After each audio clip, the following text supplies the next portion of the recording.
The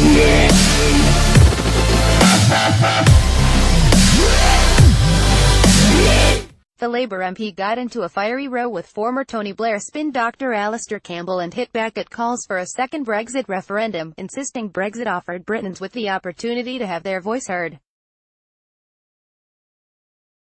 The row began when Ms Flint said, "I don't think it is leadership to ignore the concerns of people for 10 years before," but she was quickly interrupted by the former spin doctor and author who said, "It depends what the consequences are." Ms Flint repeated, "I don't think it is leadership to ignore the concerns of people that they had in our towns and communities outside out, university towns and cities, which, actually, when it came to the referendum, they roared about that. People may get a hearing about the things that have concerned them for a considerable amount of time." Caroline Flint, Mr. Campbell blasted, "And you believe Brexit is going to make their lives better? Just answer me that.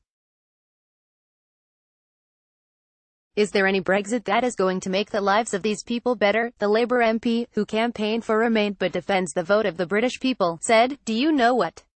I think, actually, in one way we will be better. Those people may get a hearing about the things that have concerned them for a considerable amount of time." Mr. Campbell hit back and said, "Well, a Brexit deal will make their lives better." Ms Flint fired back and said, "I think aspects of Brexit and being able to do certain things in terms of our economy, supporting our foundations industries, having a realignment of balance in terms of our economy."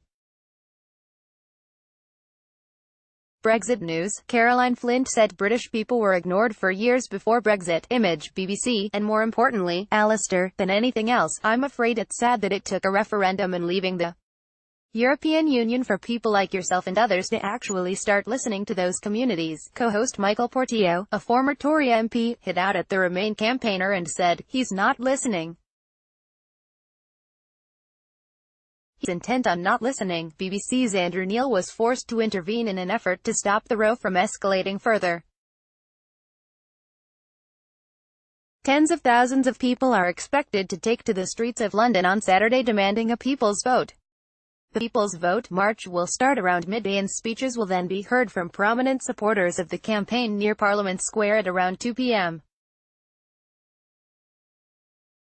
The People's Vote campaign claims that majority of the public support a people's vote and a final say on the Brexit deal. A statement on the website reads, "Whether you voted Leave or Remain, nobody voted to make this country worse off, to harm jobs, to damage the NHS, to affect the future of millions of young people, or to make this country more divided. The more the shape of the final Brexit deal becomes clear, the more it is clear that it will do nothing to improve social justice, reduce inequality, increase our standard of living, or create a better future for future generations." Prime Minister Theresa May has repeatedly said there will not be another Brexit referendum. Speaking at the Conservative Party conference, the Prime Minister attacked prominent people who want to stop Brexit and said, "There are plenty of prominent people, British politics, in Parliament and out of it, who wants to stop Brexit in its tracks. Their latest plan is to call a second referendum. They call it a people's vote, but we had a people's vote and the people chose to leave."